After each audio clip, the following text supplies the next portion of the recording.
Hello students.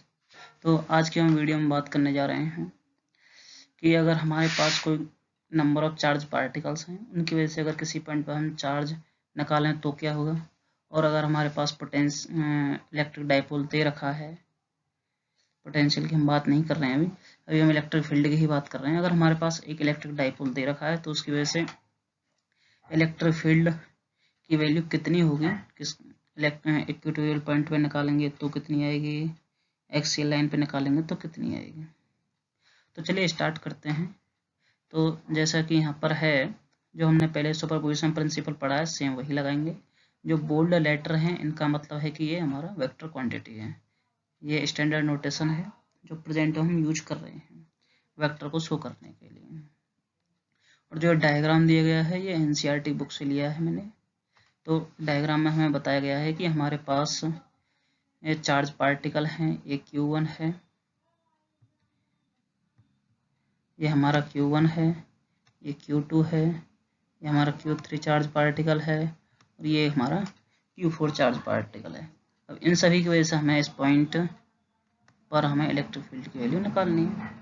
तो हम करते क्या हैं कि पहले हम Q1 की वजह से निकालेंगे। Q1 की वजह से जो हमें डायरेक्शन दी गई है वो हमारी E1 डायरेक्शन है।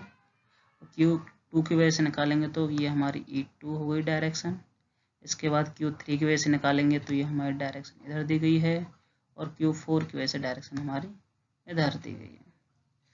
तो अभी इसमें जैसा कि फिगर में दिखाया गया है कि Q1 और Q2 का हमने रिजल्टेंट निकाला तो इस डायरेक्शन में आएगा। फिर इसके बाद जो इनका रिजल्टेंट आएगा उसको हमने Q3 के साथ निकाला वगैरह वगैरह। तो हम अभी सिंपली इसको नहीं कर रहे हैं, हम सिंपली वेक्टर नोटेशन का यूज करते हैं। और वेक्टर नोटेशन का हमें फ़ायदा ये मिलता है कि जो भी हम यहाँ पे अभी तुरंत कैलकुलेशन के टाइम पे जो हम ये निकाल रहे हैं कि इसका रिजल्टेंट कितना आएगा, इन दोनों कितना आएगा, उसकी हमें ज़रूरत नहीं पड़ती है। सीधे हम उनको कंपोनेंट्स में ब्रेक कर देते हैं, आई और जे और आई जे के अलॉन्ग, और उसके बाद फिर उन सभी को हम ऐड कर देते हैं डायरेक्शन वाइज। और बाद में जो उनका रिजल्टेंट होता है उसे सिंपली हम निकाल सकते हैं। तो वो हमें निकालने के लिए ईजी होता है। तो अगर हम बात करें इस पॉइंट पी पर टोटल इलेक्ट्रिक फील्ड की, तो E1, E2, E3, E4 जितनी भी हैं इलेक्ट्रिक फील्ड हैं, इन सभी को हम ऐड कर देते हैं। तो हम मान लेते हैं कि यहाँ पे हमें 4 दिए गए हैं, तो मान लेते हैं कि हमारे पास n पार्टिकल्स हैं, उन सभी की वजह से हम यहाँ पे इलेक्ट्रिक फील्ड निकाल रहे हैं। तो इसमें सेम जैसे हमने सुपरपोजिशन प्रिंसिपल ऑफ फोर्सेज में किया है सेम वही किया गया है। E1 निकाला, उसके बाद E2, फिर उसके बाद En। तो जो यहाँ पे नीचे दिया गया है सिंपली जैसे कि हमने डेफिनेशन पढ़ी थी इलेक्ट्रिक फील्ड की, फोर्स पर यूनिट चार्ज होता है।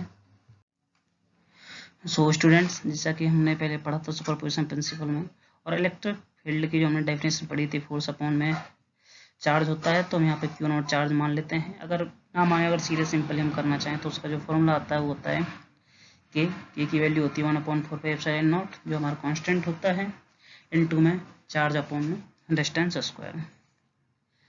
और अगर हम इसे करें तो जो हमारे साथ में एक यूनिट वेक्टर दिया गया है, तो जो हमारे यूनिट वेक्टर है ये हमारे डायरेक्शन को शो करता है कि जो हमारा Q1 चार्ज पार्टिकल है इसकी वजह से पॉइंट पी पर इलेक्ट्रिक फील्ड की डायरेक्शन क्या होगी।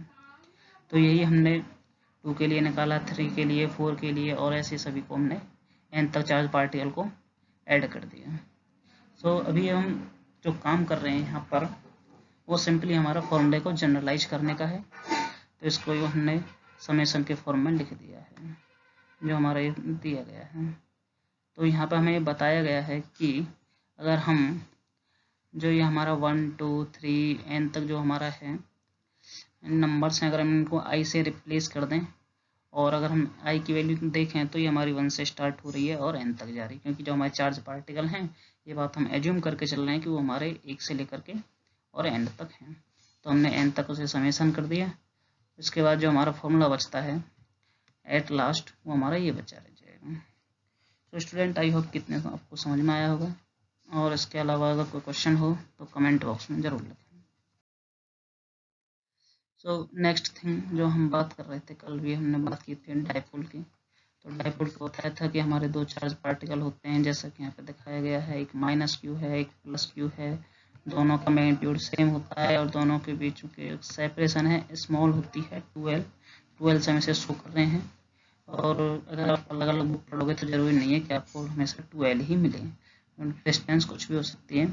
तो अभी जो हमने कल पढ़ा था, इसकी डेफिनेशन पढ़ी थी, डाइपोल मोमेंट की डेफिनेशन पढ़ी थी। डाइपोल मोमेंट होता है product of charge and the separation. तो ये हमारा डाइपोल मोमेंट निकल के आ गया था। बात करते हैं हम इसकी यूनिट की, जो कि अगर हम देखें तो वो आती है कूलम मीटर, क्योंकि जो चार्ज की यूनिट होती है वो कूलम होती है, और 2L हमारी लेंथ है और लेंथ की हो जाती है मीटर, तो इसकी जो यूनिट होगी वो हो जाएगी कूलम मीटर। अब बात करते हैं हम इसकी डायरेक्शन की। तो स्टूडेंट्स, जो हमारे यहाँ पर डायरेक्शन हम निकालेंगे इसके लिए वो थोड़ा अलग होती है। हमने जो अभी तक पढ़ा है वो होता है कि जो डायरेक्शन हम निकालते हैं, फोर्स की अगर डायरेक्शन निकालें तो पॉजिटिव से नेगेटिव की तरफ होती है। इलेक्ट्रिक फील्ड की डायरेक्शन में बात करें तो पॉजिटिव से नेगेटिव की तरफ होती है, लेकिन डाइपोल के केस में वो रिवर्स होती है। ये डायरेक्शन हमारी हो जाएगी नेगेटिव से पॉजिटिव। यही हमने यहाँ पे लिखा हुआ है, negative charge to positive. And अब इसके बाद बात ये आती है कि जो हमारे डाइपोल है, अरेंजमेंट दिया गया है, अगर इसकी वजह से हम इलेक्ट्रिक फील्ड निकालें तो वो हम किस तरीके से कैलकुलेट कर सकते हैं। तो ये हमारा पहला अरेंजमेंट है। इसमें हम ये बात मान के चल रहे हैं कि जो हमारा पॉइंट है जहाँ पे इलेक्ट्रिक फील्ड हमें निकालनी है वो इसकी एक्सिस के अलाउंग दिया गया है। सो यहाँ पे हमारा ये माइनस क्यू चार्ज दिया गया है, ये हमारा प्लस क्यू चार्ज है, और यहाँ पे हमारा ये पॉइंट पी है, और इस पॉइंट पे हमें इलेक्ट्रिक फील्ड की वैल्यू निकालनी है।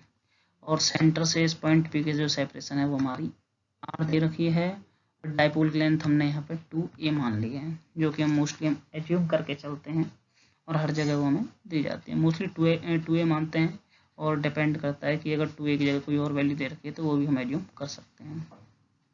तो अभी हमें सिंपली करना क्या है, हम जैसे कि सीधे पहले हमने पढ़ा है इलेक्ट्रिक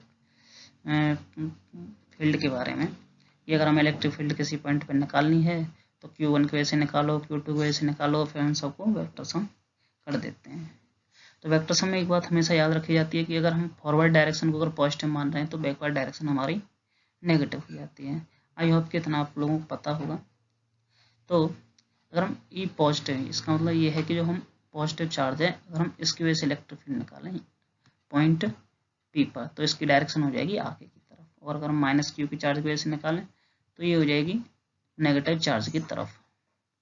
तो इनकी अगर हम वैल्यू निकालें तो अगर हम पॉइंट क्यू से अगर हम बात करें पी की सेपरेशन की, तो हमें पता है कि सेंटर से लेकर के और क्यू तक जो हमारी ये वाली डिस्टेंस होगी ये तो हमारी ए हो जाएगी, और यहाँ से टोटल डिस्टेंस जो हमारी यहाँ ओ से और पी तक है ये हमारी आर बची।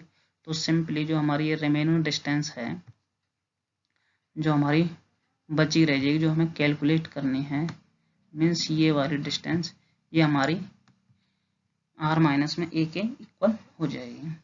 और अगर हम माइनस क्यू से अगर पॉइंट पी की निकालें तो आर तो हमारे सेंटर तक है ही, और ओ से और क्यू तक हमारी ए और है, तो उसको ऐड कर देंगे तो आर प्लस ए का स्क्वायर आ जाएगा। तो इसमें अभी एक चीज़ और हमें दे रखी है कि जो हमारा माइनस क्यू है इसकी वजह से हमने माइनस साइन लगाया है, क्योंकि जो हमारी डायरेक्शन है वो आगे की तरफ ना करके पीछे की तरफ है। पॉजिटिव चार्ज की वजह से जो इलेक्ट्रिक फील्ड की डायरेक्शन आई है, मतलब जो हमारा ई पॉजिटिव है इसकी डायरेक्शन को हम पॉजिटिव मान रहे हैं, और जो हमारा माइनस क्यू की वजह से डायरेक्शन होगी वो माइनस हो जाएगी। अब इसके बाद जो हमारे टोटल इलेक्ट्रिक फील्ड अगर हम निकालें तो इन दोनों को हमें ऐड करना होता है।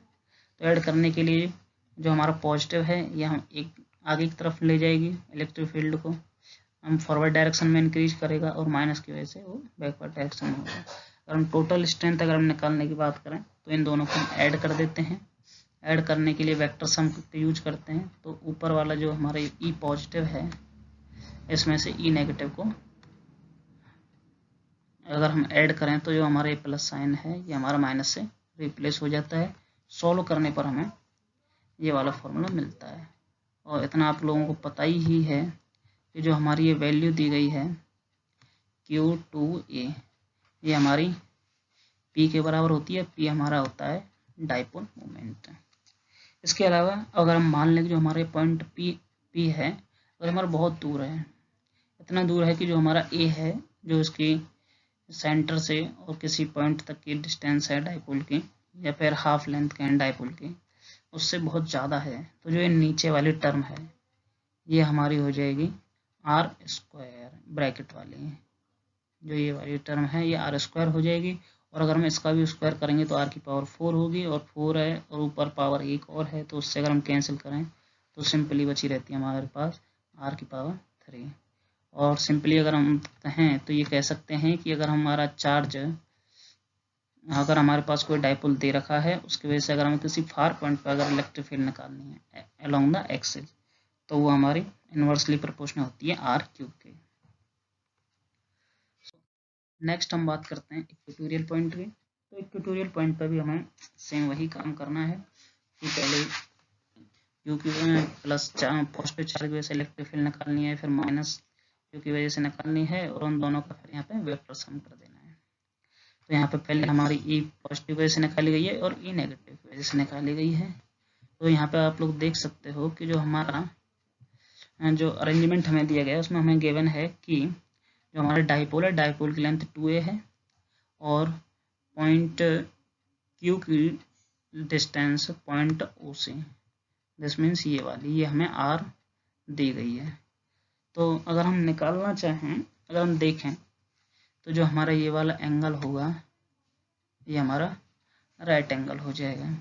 तो अगर हम x की वैल्यू निकालना चाहें जो यहाँ पे हमें दी गई है ये वाली x, तो ये simply under root r square plus a square हो जाएगी।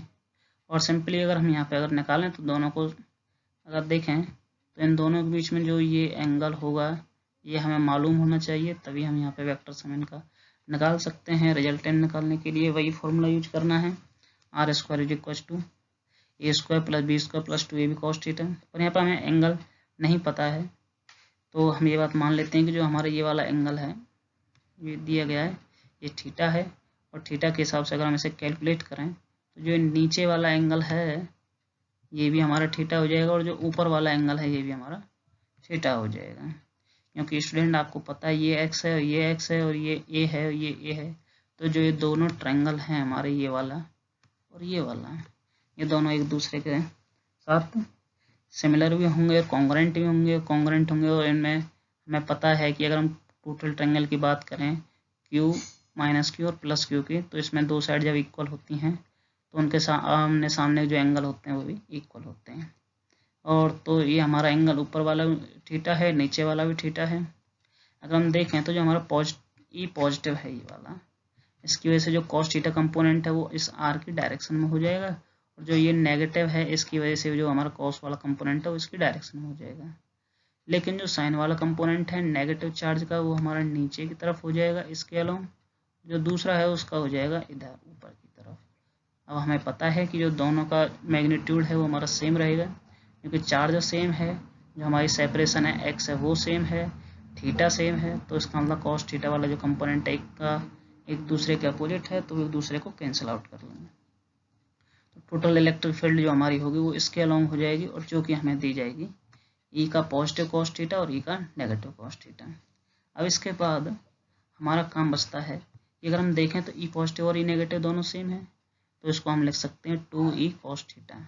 ई की वैल्यू ऊपर वाली रखें या फिर नीचे वाली पॉजिटिव या नेगेटिव कोई भी रखें, उसमें cos थीटा से मल्टीप्लाई करना है। cos थीटा वैल्यू सिंपल है, cos थीटा की वैल्यू निकालेंगे यहाँ से तो ये हो जाएगी a अपॉन में x, और a की वैल्यू a रहेगी और x की वैल्यू यहाँ पे दी गई है। जब इसे आप सॉल्व करेंगे तो हमारे पास इक्वेशन आ जाएगी ये वाली।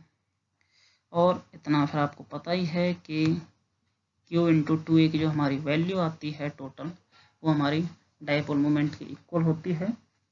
और डाइपोल मोमेंट की अगर हम डायरेक्शन देखें तो डाइपोल मोमेंट की डायरेक्शन हो जाएगी हमारे इधर की तरफ, लेकिन जो यहाँ पे इलेक्ट्रिक फील्ड आई है वो हमारी इस डायरेक्शन में है, तो एक दूसरे के अपोजिट हैं, तो इसीलिए यहाँ पे ये नेगेटिव साइन आ गया है। इसको भी याद रखना है कि डायरेक्शन किधर पॉजिटिव ले रहे हैं, जो हमारी टोटल डायरेक्शन है वो किधर नेगेटिव आ रही है। और सिंपली फिर वही काम अगर कि ए की वैल्यू हमारी बहुत ही कम हो जाए आर के कंपैरिजन में, मतलब ये हमारा पॉइंट बहुत बहुत बहुत ज़्यादा ऊपर हो जाए इक्वेटोरियल लाइन परपेंडिकुलर बाइसेक्टर पर, तो जो हमारे नीचे वाली टर्म है इसमें नीचे आर स्क्वायर बचेगा, आर स्क्वायर पावर 3/2 करेंगे तो वो आर क्यूब में रह जाएगा, और नेगेटिव साइन हमारे साथ में चलता रहेगा। तो स्टूडेंट यहाँ पर आपने एक बात देखी कि अगर हमारा पॉइंट बहुत ज़्यादा दूर हो चाहे वो एक्सियल हो चाहे इक्वेटोरियल हो, वो हमेशा 1/r³ के प्रोपोर्शनल ही होगी इलेक्ट्रिक फील्ड। सो अब नेक्स्ट हम बात करते हैं, जो आज का हमारा लास्ट टॉपिक है, वो है dipole and uniform external field. तो इसमें हमें एक चीज़ याद रखनी है कि यहाँ पर हमने बात की है कि ये जो इलेक्ट्रिक फील्ड है वो यूनिफॉर्म है। अगर यूनिफॉर्म है तो उस पर सिर्फ और सिर्फ केवल टॉर्क लगेगा, अगर नॉन यूनिफॉर्म है तो उस पर फोर्स भी लगेगा और टॉर्क भी लगेगा। कैसे लगेगा वो हम अभी देखते हैं। तो ये जो हमारे डायग्राम है ये NCERT से लिया गया है। तो यहाँ पे हमारा एक चार्ज -q रखा हुआ है और ये हमारा +q है। इलेक्ट्रिक फील्ड की डायरेक्शन ऊपर की तरफ दी गई है। अगर हम -q पे अगर हम फोर्स की डायरेक्शन देखें तो वो तो हमारी नीचे की तरफ हो जाएगी, जैसा कि यहाँ पे बताया गया है। ये तो जो हम पहले से पढ़ते आ रहे हैं। अगर हम पॉजिटिव चार्ज की बात करें तो इसकी डायरेक्शन ऊपर की तरफ हो जाएगी। अगर हम टोटल फोर्स की बात करें तो ये हमारा फोर्स जो इस पर फोर्स लग रहा है -q और इस पर जो +QE है वो एक दूसरे के अपोजिट में है। टोटल अगर हम ऐड करेंगे तो ये प्लस का और ये माइनस का टोटल हो जाएगा हमारा 0। लेकिन अगर हम टॉर्क की बात करेंगे तो टॉर्क इसका 0 नहीं होगा। तो स्टूडेंट जस्ट आप इस तरीके से समझें कि अब जो हम घरों में फ़ैन यूज करते हैं उसमें मतलब ये हमारा एक एक्सल है जिससे वो फैन सीलिंग से लटका हुआ रहता है। तो इधर जो उसका फैन की पंखुड़ी होती है उस पर एक इधर फोर्स लगता है एक इधर लगता है। तो जो जब इस पर अपोजिट डायरेक्शन में इक्वल फोर्स लगता है तो जो हमारा फैन होता है वो हमारा रोटेट कर जाता है। तो ये वही सेम फिनोमेना हम यहाँ पे यूज कर रहे हैं कि हमारा फोर्स जितना आगे है उतना ही पीछे की तरफ लगा हुआ है। तो इसकी वजह से कपल क्रिएट होता है और जो हमारा एक कपल बनेगा इसी की वजह से हमारा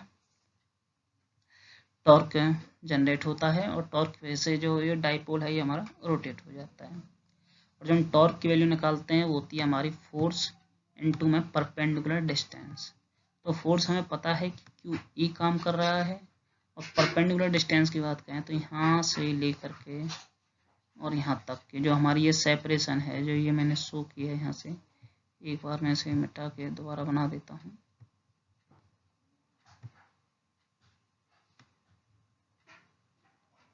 ये वाली जो परपेंडिकुलर डिस्टेंस होगी इसे निकालना है। अगर ये एंगल थीटा है तो आप लोग ये कह सकते हैं कि ये एंगल भी हमारा थीटा होगा। जब ये एंगल थीटा है तो ये एंगल जो हमारा बचेगा वो हो जाएगा 90 - थीटा और ये A है तो इसका मतलब A cos 90 - थीटा। तो सिंपली इसे लिख सकते हैं हम A sin थीटा। तो जितना ये हाफ हमारी डिस्टेंस यहाँ पर है उतनी हाफ यहाँ पर होगी तो ये टोटल हो जाएगी 2A sin थीटा। और सिंपली फिर इसमें वही करना है जो हम करते हैं कि 2QA है जो हमारा वो हमारा P के इक्वल होता है और E sin थीटा हमारा E sin थीटा सेम रह जाएगा। और जो हम जैसा कि आप लोगों ने पढ़ा होगा पहले वेक्टर नोटेशन में कि अगर हमारे पास दो वेक्टर दिए गए हैं और वो हमें इस तरीके से हैं कि E क्रॉस B है तो उसे हम AB sin थीटा हम लिख सकते हैं। तो वही मेथड हमने यहाँ पे यूज किया है। जो हमारा PE sin थीटा दिया गया है उसे हमने P क्रॉस E के फॉर्म में लिख दिया है। सो स्टूडेंट्स आज की वीडियो में इतना ही है। इसके अलावा चैनल को लाइक करें, सब्सक्राइब करें। आपका अगर कोई क्वेश्चन होता है इस बात से कोई मुझे प्रॉब्लम नहीं है कि आप JEE मेंस से पूछ रहे हो, एडवांस से पूछ रहे हो या फिर किसी इंजीनियरिंग का क्वेश्चन है तो आप कमेंट बॉक्स में जरूर लिखें। आई होप कि मैं उस क्वेश्चन को क्वेश्चन का रिप्लाई आपको जल्दी से जल्दी दूँ। And thank you.